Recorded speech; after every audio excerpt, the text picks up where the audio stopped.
Hey everybody, we're back. We're going through your numbers some more. Thanks for sending them in. Let's get to it.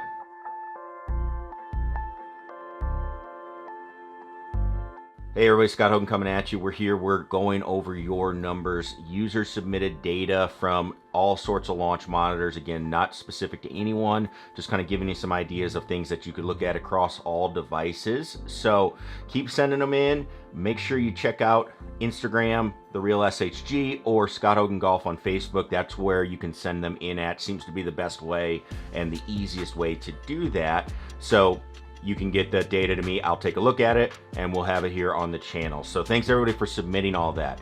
Another thing, before we get into it, if you want to get your launch monitor, FlightScope holiday sale is going on. I will link everything down below. You can check that out. If you're looking for a different launch monitor, I will also link it down below to my favorite supplier of those that you can go check it out, and you also get a little bit of a discount on that if you purchase a device. So anyway, let's get into the numbers. All right, so this week's numbers were sent in by Ken Jones. He sent in a 6-iron. Thank you, Ken, for sending these in. He uses the Mevo Plus, so we're going again with that device. And again, these will be things that you can see in your own devices as you're going as well. So I've got the numbers here, and first thing we're going to take a look at again is just smash factors. Just make sure those look good. And being a 6-iron, these are going to be a little bit higher than the 7-iron. It should go a little higher as the club gets longer, a little lower as the club gets shorter. So 6-irons, we'll just take a quick look at our numbers. We're going to take 6-iron, 1.38 is the tour average. So if I'm looking at these, I'm thinking, okay, we want to be somewhere in the mid 1.35 and up. You can see we have a couple really good ones. 1.38 smash, 1.37, 1.37, 1.34, and 1.33 aren't too bad, but just pay attention to how that affects your distance. You can swing it even faster. Notice the club speed is up from this first shot, but the smash went down and you lose 6 yards. So, you know, it's really important to hit the ball in the middle of the face, and trying to find that balance is always a good thing. Now, he does have the club speed number kind of highlighted, so that tells me that maybe he's working on trying to get faster. So you're going to suffer a little bit of loss of center of contact when doing that. Everything else looking pretty solid. You know, spins are all estimated, so we're not going to look at those right now. Launch vertical, pretty good.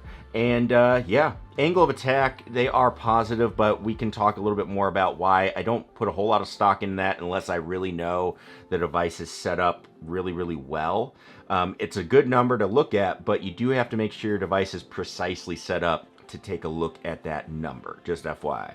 So let's go into where I think we could actually be working on some things as we're going through. So once we're hitting the ball in the middle of the face, because that has a big impact on just everything, you know, if you're not hitting the middle of the face, it's really hard to work on direction because the ball is going to be going all over the place. So once we're doing that, what I like to look at is, then I like to look at how are we controlling the ball, and are we building out a shot that is going to be usable. So one of the things that people always say to me when they come for lessons, you know, probably the most common thing is, hey Scott, I want to just hit it straight. And I say, okay, what's that mean? And they don't really know what, you know, I just want to hit it straight. Well, when we look at really good players, and now with the days of shot tracers and stuff on TV, what you'll notice is it's very rare that players just hit it straight. Most players have what we call a stock shot, and we want to be developing that stock shot as we're going through. Now, it looks like Ken here is working on, if I had to guess, a fade, because of the way the numbers are color-coded. You can see we have 2 greens, and he hit a fade, and it started a little left, and it worked its way back right, and it's within an acceptable range to the target. So that's a good start. Now, when we're looking at a fade, okay, if we're looking at any shot, the thing I want to be thinking about is, if I'm going to hit a shot, I want to pick the shot I want to hit. Okay, and then I want to work on getting that shot to be working towards the target. So let's take our fade example here. If I'm going to hit a fade, that ball is going to be curving right. So I want that ball starting left of the target. I want it going back towards the target. I don't want it to work away. I see a lot of people that struggle with this when they're hitting draws, for example. They try and shut the face a ton. Well, they'll shut the face, and then it starts the ball left, and then they'll get it to draw, but it's drawing way away from the target, and that's not really a usable shot. So in our fade example here, Ken's actually doing a really good job. I know there's a lot of red on the launch horizontal, but this tells me he's actually doing a good job of getting that ball to start on the left side of the target. So it will be working back towards that target if he hits his fade. So that is good. Now he's got it set. It looks like he's going to be trying to get it in, a little bit tighter. That is fine. I think that's a good thing to do, especially if you're getting really good at it. But the bigger thing that we have to address is if we're going to hit a stock shot, I never want to see the ball curving away from the target. So what I would do for Ken here is actually throw in a little bit of color for his spin axis. These shots here that are going to the left, if you're starting at left and then it's going farther left, those are going to be shots that really hurt your game. So even if you have too much fade, I need that ball fading.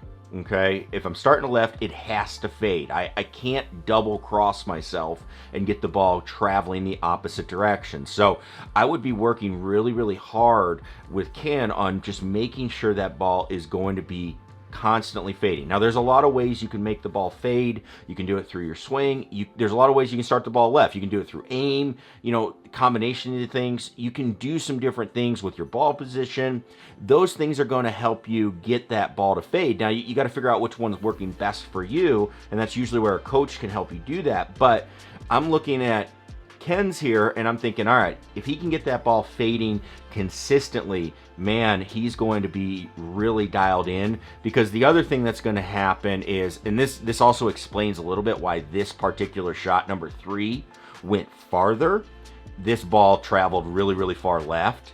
So a pole is going to go farther. It all starts playing into, if I'm going out to play golf and plan on things, you're not going to plan, you're going to get in a lot of trouble if you hit this pole draw shot when you're planning a fade, because you're going to gain a good 10 yards. Plus it's coming in hotter, so it's probably going to bounce and roll even farther.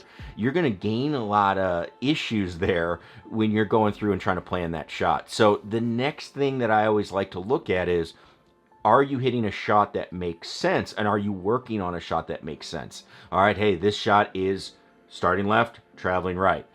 Starting right, traveling left. I think it's important to work on curves. You could work on hitting it straight, keeping it straight, but very, very difficult to do. I'd rather see people learn about their swings and learning how to move the ball a little bit and develop that one shot that they can go to, almost like a Dustin Johnson that only hits fades, that, hey, it works pretty good for him, and it's something you can rely on, plan on, and then when we get to course strategy and stuff like that, you really can start building a strategy based on the fact that you have a stock shot that you can rely on. So, Ken, these numbers look really, really good. I would just be working constantly on that. I like that you're focused on where it's going, but I would just make sure I'm really focused on the spin axis. That's obviously going to lead to the lateral being better, but anything to the right would be good as long as you're starting it to the left. I think you're going to be in good shape building your swing and building a good, solid shot that is going to be playable. So that's what I would do with it. That's how we would be working, Ken. Thanks again for sending them in, and really good job. Appreciate all the responses so far. Again, if you want to have your numbers analyzed, check out Instagram or Facebook. That's where you can send them in. I will link all that below. And yeah, thanks for tuning in. If you have comments, questions, please leave those down in the comments section below. Click that subscribe button if you're not a subscriber already, and we'll catch you in the next one. Peace.